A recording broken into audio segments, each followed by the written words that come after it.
Book 1, Canto 4. The Secret Knowledge. A consciousness that knows not its own truth, a vagrant hunter of misleading dawns. Between the being's dark and luminous ends moves here in a half-light that seems the whole, an interregnum in reality, cuts off the integral thought, the total power.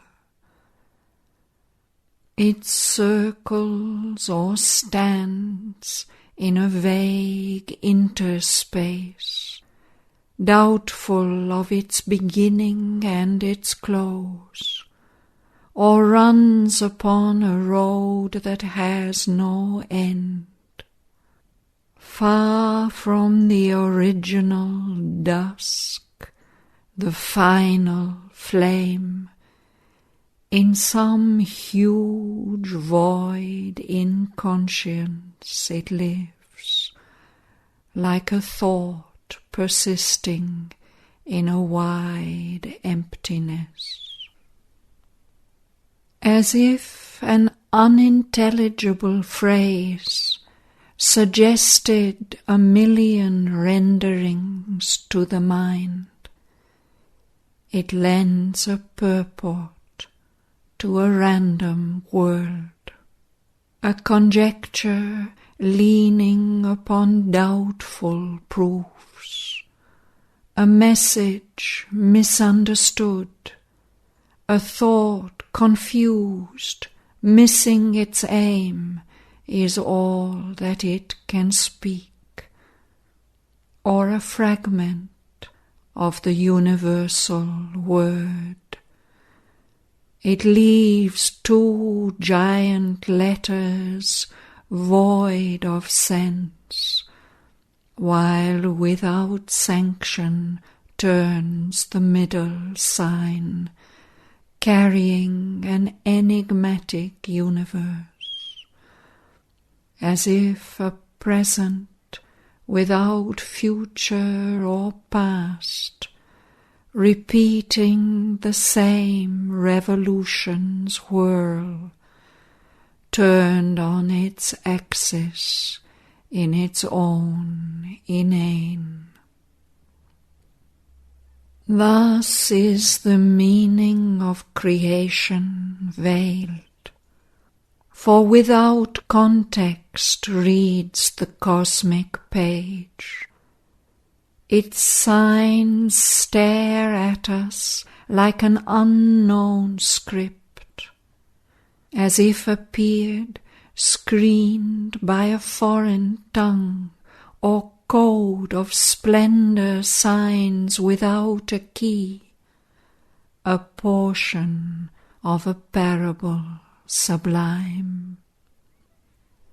It wears to the perishable creature's eyes the grandeur of a useless miracle, wasting itself that it may last a while, a river that can never find its sea.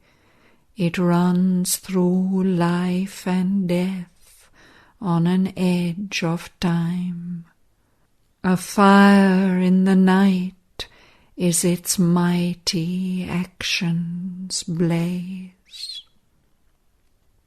This is our deepest need, to join once more what now is parted, opposite and twain, remote in sovereign spheres that never meet, or fronting like far poles of night and day. We must fill the immense lacuna we have made, re-wed the closed finite's lonely consonant with the open vowels of infinity. A hyphen must connect matter and mind, the narrow isthmus of the ascending soul. We must renew the secret bond in things. Our hearts recall the lost divine idea, reconstitute the perfect word, unite the Alpha and the Omega in one sound. Then shall the spirit and nature be at one. Two are the ends of the mysterious plan. In the wide, signless ether of the self, in the unchanging silence, white and nude, aloof, resplendent like gold dazzling suns, veiled by the ray no mortal eye can bear, the Spirit's bare and absolute potencies burn in the solitude of the thoughts of God. A rapture and a radiance and a hush, delivered from the approach of wounded hearts, denied to the idea that looks at grief, remote from the force that cries out in its pain. In his inalienable bliss they live, immaculate in self-knowledge and self-power. Calm they repose on the eternal will. Only his law they count, and him obey. They have no goal to reach, no aim to serve. Implacable in their timeless purity, all barter or bribe of worship they refuse. Unmoved by cry of revolt and ignorant prayer, they reckon not our virtue and our sin. They bend not to the voices that implore. They hold no traffic with error and its reign. They are guardians of the silence of the truth. They are keepers of the immutable decree. A deep surrender is their source of might, a still identity their way to know. Motionless is their action like a sleep.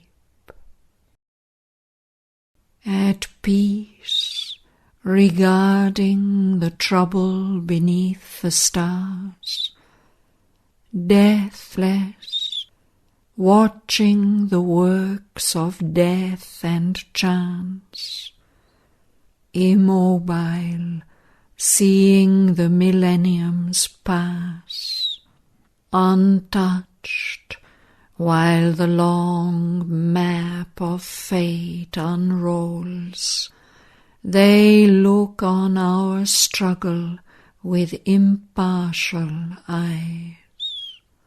And yet without them cosmos could not be.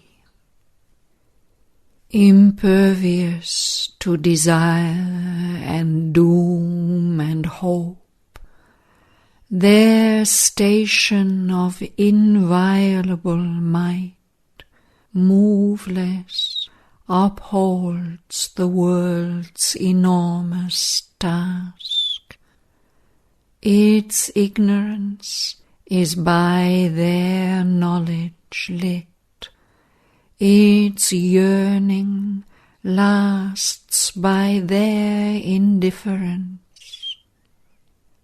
As the height draws the low ever to climb, as the breadths draw the small to adventure vast, their aloofness drives man to surpass himself.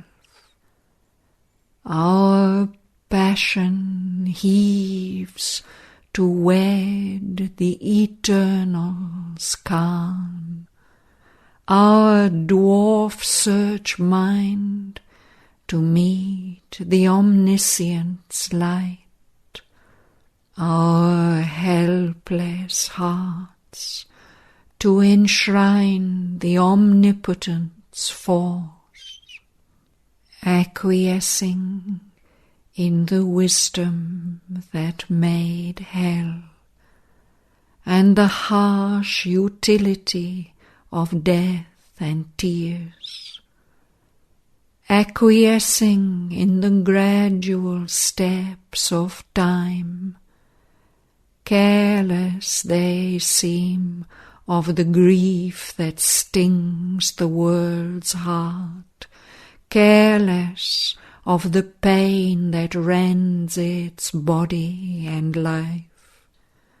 Above joy and sorrow is that grandeur's walk. They have no portion in the good that dies.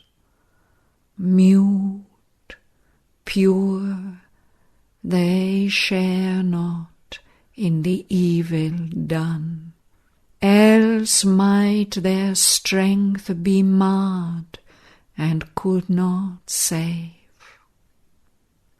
Alive to the truth that dwells in God's extremes, awake to a motion of all-seeing force, the slow outcome of the long ambiguous years, and the unexpected good from woeful deeds. The immortal sees not as we vainly see. He looks on hidden aspects and screened powers. He knows the law and natural line of things.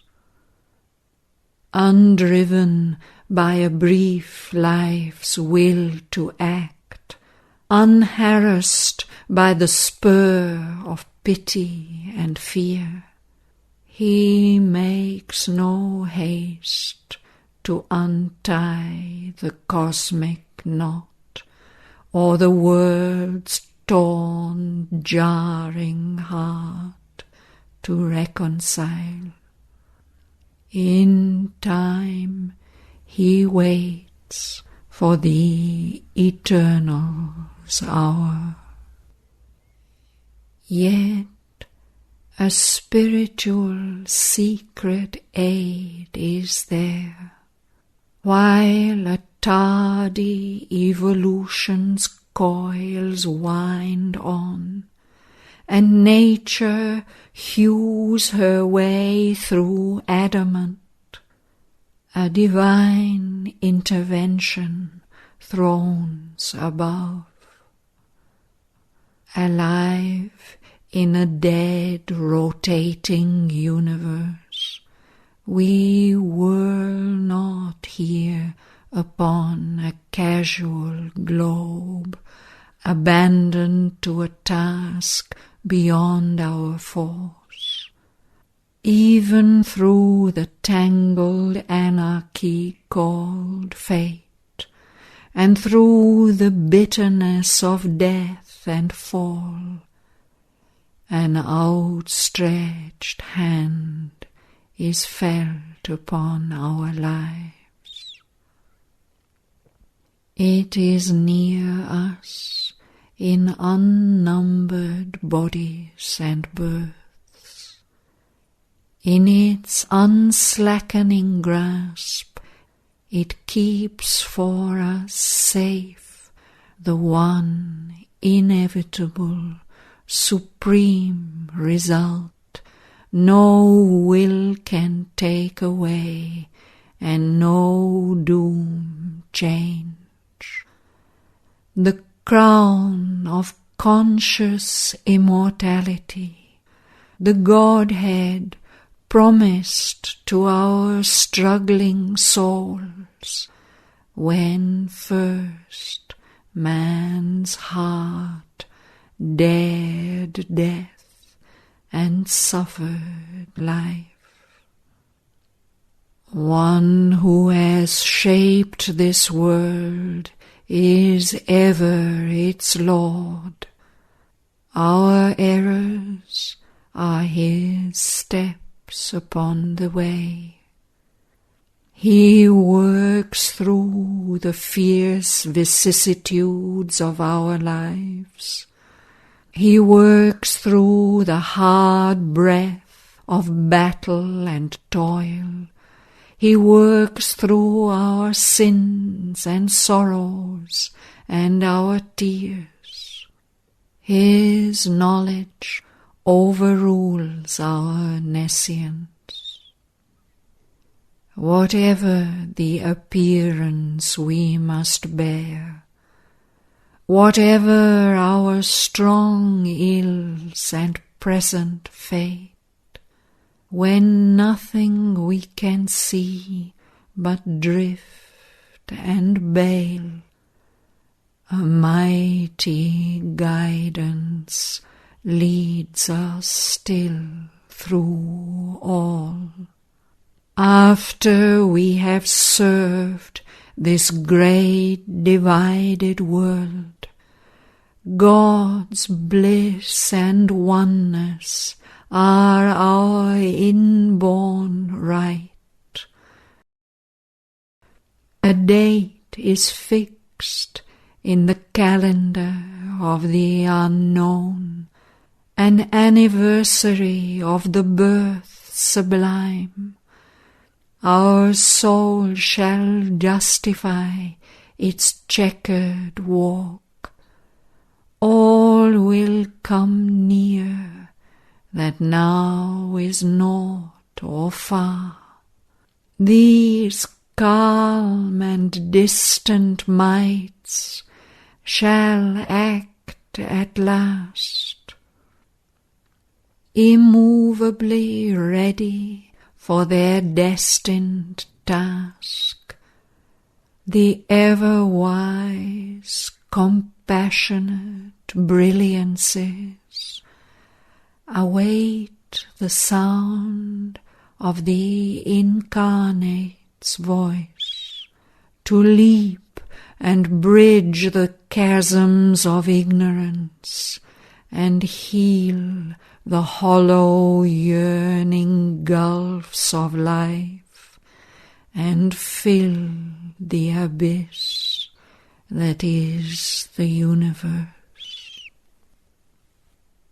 Here, meanwhile, at the Spirit's opposite pole, in the mystery of the deeps that God has built for his abode below the thinker's sight, in this compromise of a stark absolute truth with the light that dwells near the dark end of things, In this tragic comedy of divine disguise, this long, far seeking for joy ever near, in the grandiose dream of which the world is made, in this gold dome on a black dragon base, the conscious force that acts in nature's breast, a dark-robed labourer in the cosmic scheme, carrying clay images of unborn gods, executrix of the inevitable idea, hampered, enveloped by the hoops of fate, patient trustee of slow eternal time, absolves from hour to hour her secret charge.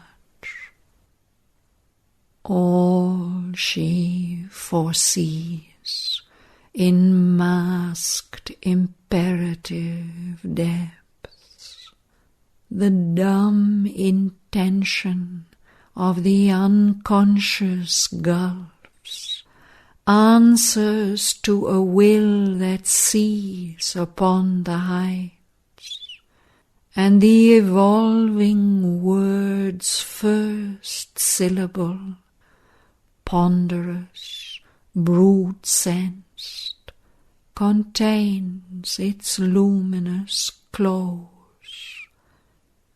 privy to a summit victory's vast descent, and the portent of the soul's immense uprise.